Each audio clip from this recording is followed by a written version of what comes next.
Littafin This World, kashi na 10, na Hairan.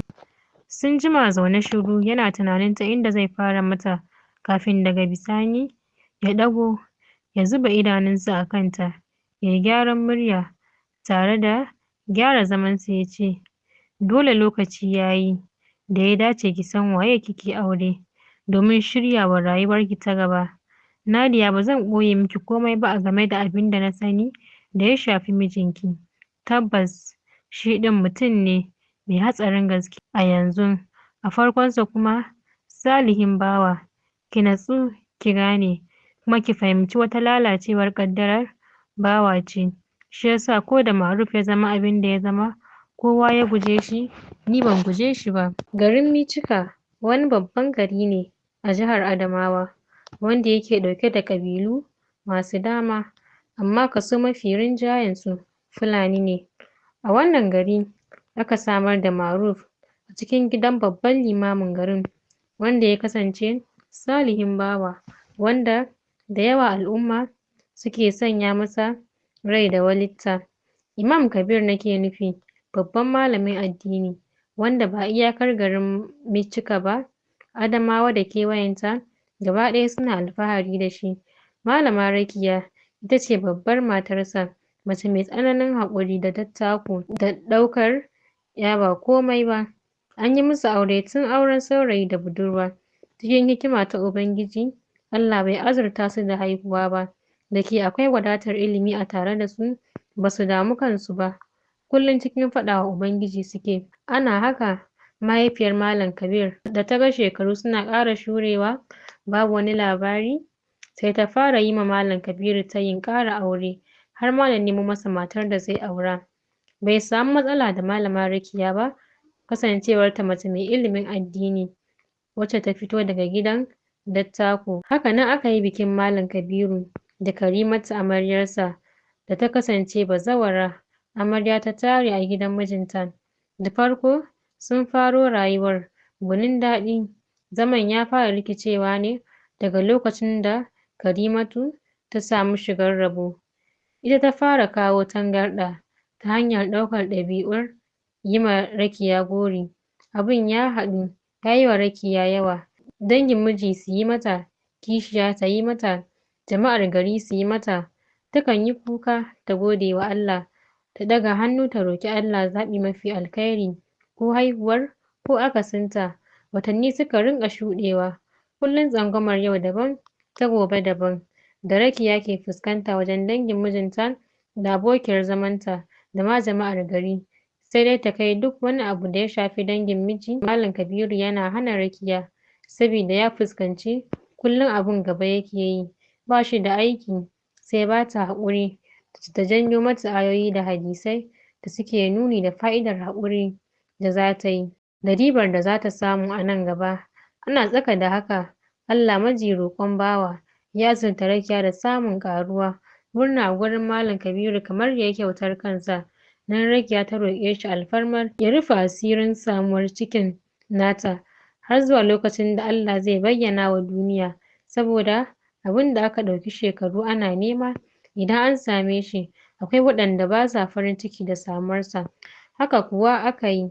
Allah bai ɗaura wa Rakiya laulayi ba. Hakan ce ta sa ko Karima ba ta fahimci halin da take ciki ba, har lokacin haihuwar Karima ya yi. Ta haifi ɗiyarta mace. Allah cikin ikonsa, kafin suna, yarinyar ta koma ga mahaliccinta. Nan fa dangi suka ƙara yin ca, wai a cewar su dama sun san Rakiya ba za ta bar ta rayu ba.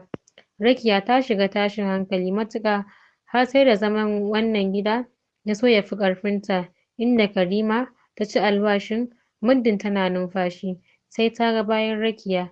Rakiya mace ce mai taƙawa da tsoron Allah, ta yi imanin babu abin da zai same ta sai abin da Ubangiji ya hukunta mata. Ta ci gaba da rayuwarta tana rainon cikinta, ba ta da girman ciki, shi yasa ba a fahimci cikin nata ba, kuma ko lokacin da ya kusa haihuwa ya fito, babu wanda ya lura da shi, saboda kullum cikin malulluɓi take, ta killace jikinta. Watannin cikin 9, ranar wata Litinin tana tuwo, ciwon naƙuda ya kama ta. Ta miƙe da sauri ta shiga ɗakinta. Allah ya sa ƙanwarta ta kawo mata ziyara. Ita ce da ta ga ciwon ba na ƙare ba ne, ta fita. Aka kira mata Malam Kabiru a masallacin jikin gidan shi. Ya shigo gidan, ai kuwa yana ganin halin da take ciki, ya shiga damuwa, ya shiga ɗimuwa da tashin hankali. Ya fita ya sa wani almajirinsa ya yi masa rubutun naƙuda ya kawo mata. Cikin ikon Allah sai kukan jariri. Mutanen da ke waje suka jiyo, ai kuwa nan hankalin kowa ya dawo kan Rakiya. Labari ya karaɗe gari, Rakiya ta haifi ɗa namiji. Sun yi wa Allah godiya matuƙa gaya. To ana murna haihuwa lafiya. Cikin dare kuma sai ga jini ya ɓalle bakinsa. Kin san rayuwarmu ta karkara, kafin a kai ga asibiti, Rakiya ta galabaita, da ƙyar aka samu jinin ya tsaya. Sai da ta kwana 2 sannan ta ji sauƙi. Aka koma gida, 'yan barka suka ci gaba da zuwa. Cikin wannan kwanakin har zuwa ranar suna, Karimatu ba ta taɓa leƙowa ta ce da Rakiya sannu ba. Ranar suna yaro ya ci sunansa Ma'ruf. Suna ya watse. Malam Kabiru da Rakiya suka ci gaba da rainon ɗansu cikin tarbiyya ta Musulunci. Yaron ya tashi da farin jinin mutane, kowa ƙaunarsa yake yi saboda kyawunsa da tsaftar mahaifiyarsa, inda ita kuma Karimatu ta ɗauki karan tsana ta ɗora wa Ma'ruf. Kullum hanƙoranta ita ma ta haihu, Malam ya nuna wa ɗanta ƙauna kamar yanda ya ɗauki ƙauna ya ɗora wa Ma'ruf. Amma shiru, daga ita har Rakiyan babu wanda ya ƙara ko ɓari tsayin shekaru 15, har sai da Ma'ruf ya girma. Yaron ya taso da ƙwazon karatu, ga shi da basira, kowa son barka yake yi da wannan yaro. Yana da 15 years ya sauke Alƙur'ani. Ai kuwa Malam ya ƙara ɗaga darajarsa, ya ɗauke shi ya fitar da shi waje, ya je ya yi karatunsa a ɓangaren addini. Yana da shekaru 20 lokacin yana Misra. Mummunan labari ya riske shi. Mahaifiyarsa Rakiya Allah ya yi mata rasuwa a dalilin haihuwa da ta ƙara yi. Ta bar jaririn kwana 3, shi ma jaririn ya rasu. Ba a faɗa masa labarin wannan mutuwa ba sai bayan sadakar 7. Nan ya tashi hankalinsa sai ya dawo gida ba tare da shawara da kowa ba. Ya taho ya zo ya sa mahaifinsa a gaba, ya rinƙa kuka. Malam yana rarrashinsa yana ba shi haƙuri. Daga ƙarshe dai ya dangana gida, ya rage saura Karima ita kaɗai. Ita kuwa dama ba sa jituwa da Ma'ruf saboda rashin kunyar da take wa innarsa. Nan suka ɗora daga inda suka tsaya. Ko gaisuwa ba sa yi. Idan Malam ya yi masa magana sai ya ce ai shi idan ya gaishe ta ma ba ta amsawa. Wannan dalilin ya sa ta ci alwashin ɗaukar fansar alƙawarin akan haka rayuwar ta ci gaba da tafiya.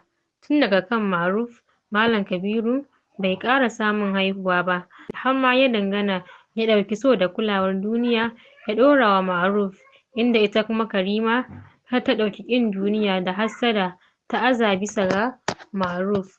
Lamarin ya ƙara tsamari ne lokacin da Ma'ruf ya gama karatunsa a Misra zai dawo ƙasa Najeriya.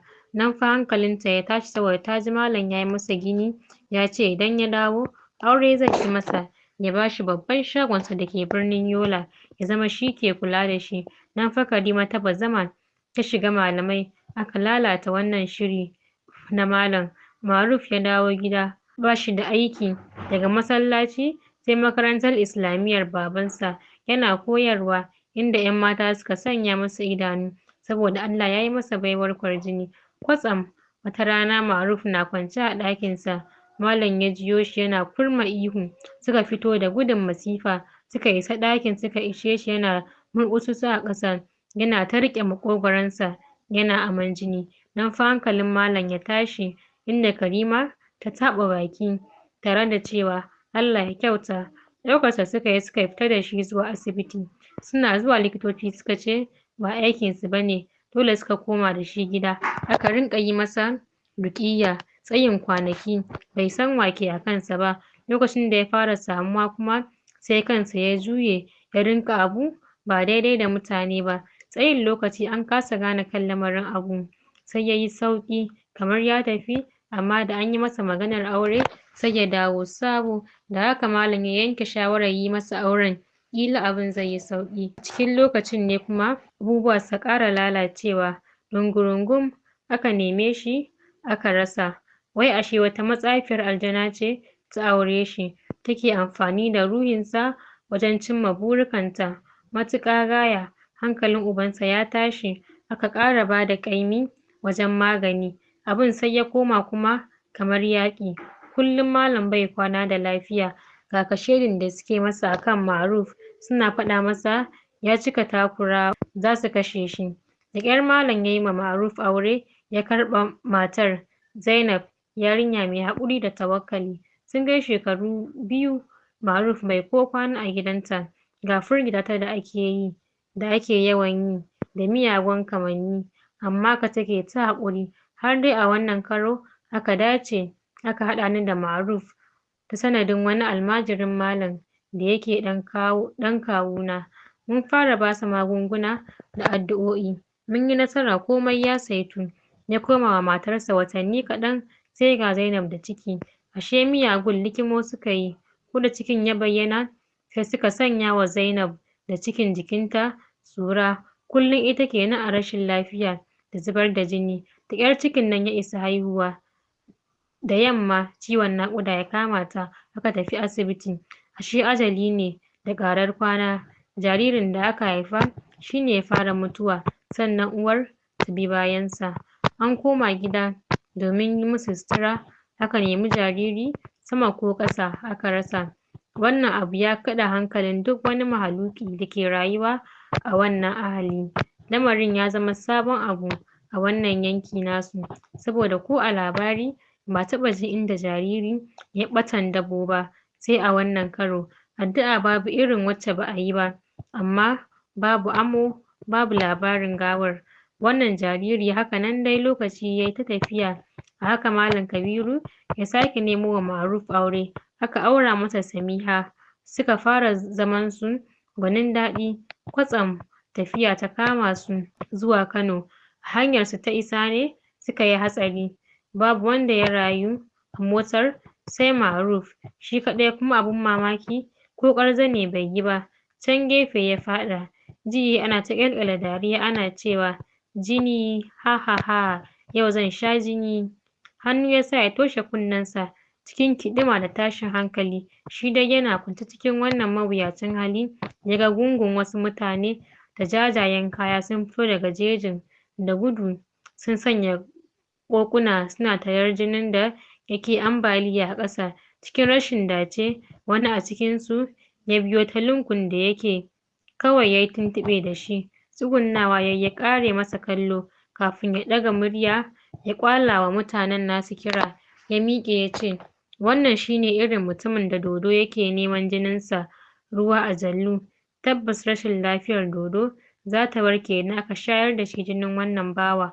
Ku yi maza da azama ku ɗaɗɗaure shi, ku sa shi a mota a tafi da shi cikin dajin Edo. A sanya lokaci a yanka wa dodo shi, a ba shi jinin. Ba tare da wata ɓata lokaci ba suka sunkuce shi suka ɗaɗɗaure, suka jefa a bayan mota, suka kai shi matsafarsu suka aje shi. Cikin mutanen da suke tsare kullum suna yankawa.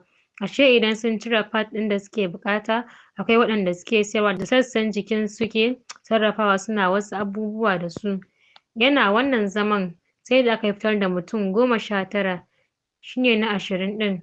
Ranar da aka yi niyyar yanka shi, bayan an fita da shi ne wani abun mamaki ya faru. Sun saɓa wuƙarsu suna ɗorawa take shiga, amma shi sun sa wuƙa ta fi 10 tana karyewa. Idan bata karye ba kuma bakinta yayi kamar an daddatsa dutse da shi. Lamarin ya ba wa matsafan tsoro da mamaki. Kenan suka ɗauke shi suka mayar da shi ciki suka aje. Kwanaki 3 suna yunƙurin hallaka shi, abin ya gagara. Rana ta 3 ne saƙon gaggawa ya saukar musu cewa kada su hallaka shi, zai yi wa ƙungiya amfani. Kawai dai su yi ƙoƙarin ganin sun yi duk mai yiwuwa sun dulmiyar da shi cikin wannan ƙungiya tasu ta tsafi. Bayan sun shigar da shi dole ne ya bada jinin wani makusancin shi. Wannan shi ne ƙa'idar wannan ƙungiya. Hakan ce ta faru. Sun yi duk mai yiwuwa sun shigar da shi cikinsu. Sun buƙaci ya basu jinin mahaifinsu ya ƙiya. Ba tare da amincewarsa ba, bisa jagorancin mahaifinki suka samu nasarar sato zuciyar Malam Kabiru, mahaifin Ma'aruf, suka ba wannan matsafiyar aljanar da ta aure shi domin ya zama fansa ga rayuwar mahaifinki da ya tsokano ta hanyar karya mata alƙawari. Alƙawarin kuwa shine ta yi masa aiki akan samun ɗaukakarsa a cikin ƙungiya, shi kuma zai shayar da ita jinin ɗaya daga cikin 'ya'yansa. A lokacin Ruma ce, sai Hadi, sai ke da kike cikin mahaifiyarki. To a ɗabi'arta ba ta shan tsohon jini, sabo take sha. Wannan dalilin ya sa ya yi mata alƙawarin shayar da ita jininki. Bayan haihuwarki sai abin ya faskara, saboda ɗan shugaban matsafan aljanun da ya sanya ido a kanki, a cewarsa ke ɗin haske ce a duniyar tsafinsu.